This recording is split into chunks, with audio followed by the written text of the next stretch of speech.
আৰু মই ভাবো যে জুবিনৰ য'ত আমি জুবিনে বিশ্ৰাম লৈছে তাত এটা ভিআইপি কালচাৰ সৃষ্টি কৰিব নালাগে।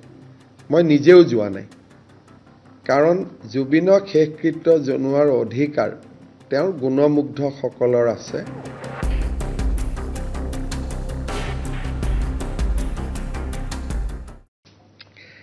আজি আমাৰ ভোগেশ্বৰ বৰুৱা কমপ্লেক্সত মই পৰহি দিনাখনে কঠোৰ নিৰ্দেশ দিয়াৰ পিছতো পিছফালৰ গেট এখনেদি কিছু মন্ত্ৰী বিধায়ক মই তাতে যোৱা দেখা পাইছোঁ।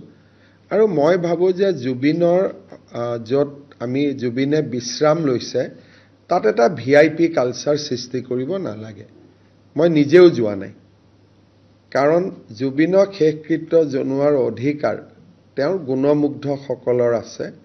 আৰু আমি দূৰৰ পৰাই জুবিনৰ বাবে প্ৰাৰ্থনা কৰিম, কিন্তু যিসকলে জুবিনক চাবৰ কাৰণে লখিমপুৰ ডিব্ৰুগড়ৰ পৰা কষ্ট কৰি আহিছে, কোনোবাই নিজৰ জমা থকা টকাকেইটা উলিয়াই আহিছে, কোনোবাই কিবা এটা বিক্ৰী কৰি আহিছে, তেওঁলোকে জুবিনক চোৱাৰ অধিকাৰটো প্ৰথমতে পাব লাগে।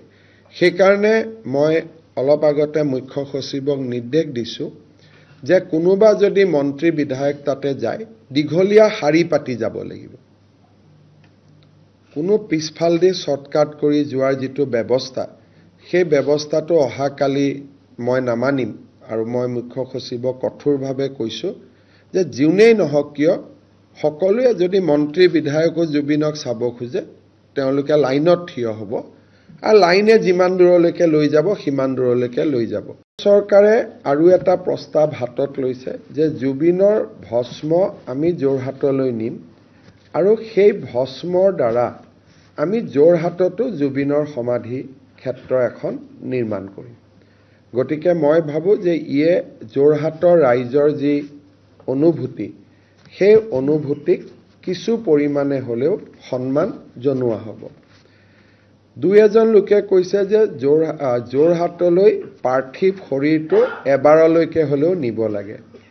যদি আজি কোনোবাই জুবিনক চাইছে, পেটটো ইতিমধ্যে জুবিনৰ ফুলি গৈছে আৰু মুখখনো ফুলি গৈছে, আৰু যোৰহাটলৈকে আমি ডাইৰেক্ট নিব নোৱাৰোঁ। মৰিগাঁও, নগাঁও, জাগিৰোড এই যিটো যাত্ৰা এদিন বা দুদিনৰ যাত্ৰা হ'ব, সেইটো কোনো পধ্যেই জুবিনৰ পাৰ্থিৱ শৰীৰে সহ্য কৰিব নোৱাৰে। সেইবাবে যোৰহাটৰ ৰাইজৰ ওচৰত মই ক্ষমা বিচাৰিছোঁ। মনত আমাৰ ইচ্ছা থাকিলেও জুবিনৰ পাৰ্থিৱ শৰীৰটোৰ ফালে চাই তেনেকুৱা এটা দুৰন্ত সাহস কৰাৰ যিটো প্ৰস্তুতি, তাক আমি কৰিব পৰা নাই। ৰাইজৰ আৱেগক আমি সন্মান জনাইছোঁ, কিন্তু জুবিন যিহেতু প্ৰাথমিক, আৰু জুবিনক সন্মান সহকাৰে বিদায় দিয়াটো যিহেতু অসমৰ ৰাইজৰ এটা দায়িত্ব বা কৰ্তব্য, সেইবাবে মই যোৰহাটৰ ৰাইজৰ আৱেগক সন্মান জনোৱাৰ পিছতো তেওঁলোকৰ অনুৰোধ ৰক্ষা কৰিব নোৱাৰাৰ বাবে মই বিনম্ৰতাৰে সৈতে ক্ষমা খুজিছোঁ।